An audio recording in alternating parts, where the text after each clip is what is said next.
নিঝুম রাতে করে চুরি গোরস্থানে যা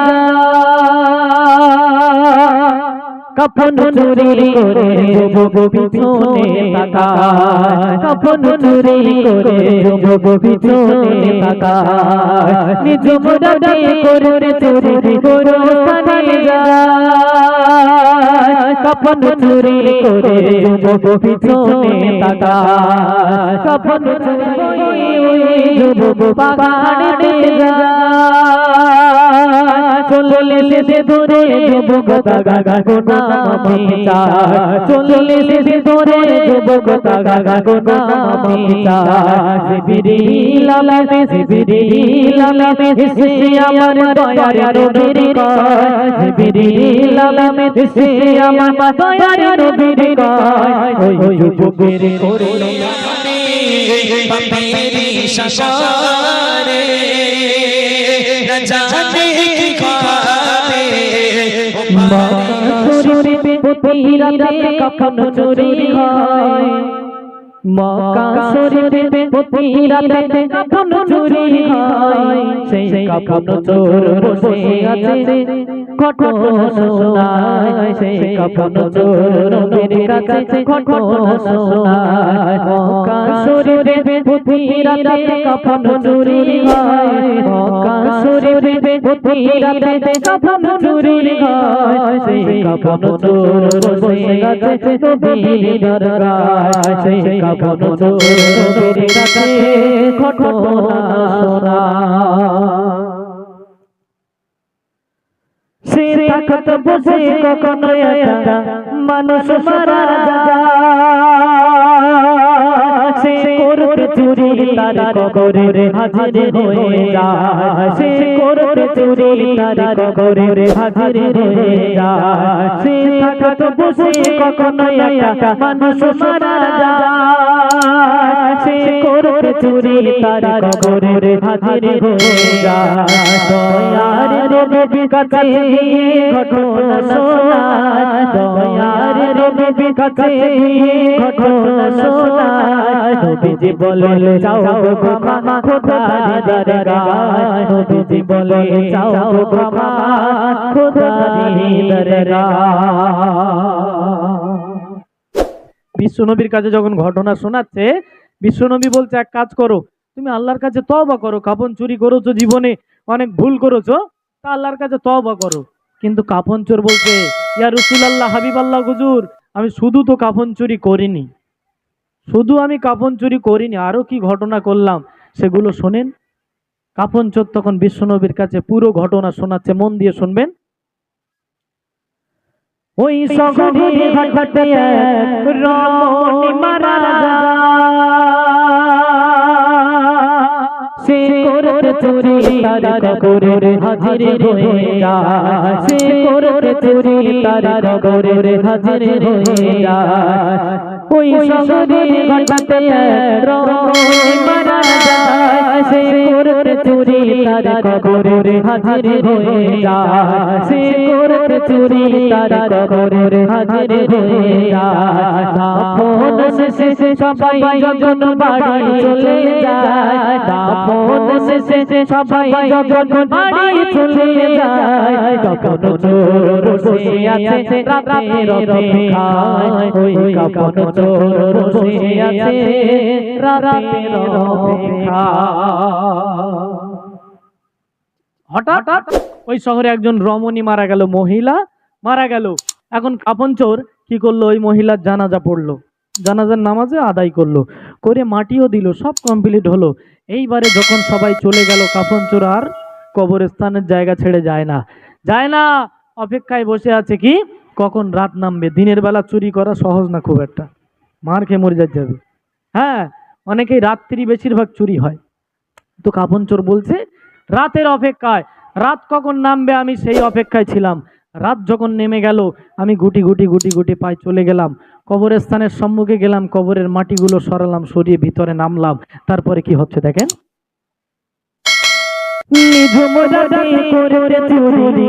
গোরস্থানে যা কাফন চুরি করে যুবক পিছনে তাকায়, কাফন চুরি করে যুবক পিছনে তাকায়, নিজ মুরাদে করতে চুরি গোরস্থানে যায়, কাফন চুরি করে যুবক পিছনে তাকায়, কাফন চুরি করে যুবক পিছনে তাকায়, ওই কবর থেকে মুর্দা নারী কেঁদে কয়, ওই কবর থেকে মুর্দা নারী কেঁদে কয়, ওই যুবকের বিচার দিলাম আল্লাহ, ওই যুবকের বিচার দিলাম আল্লাহ। যুবক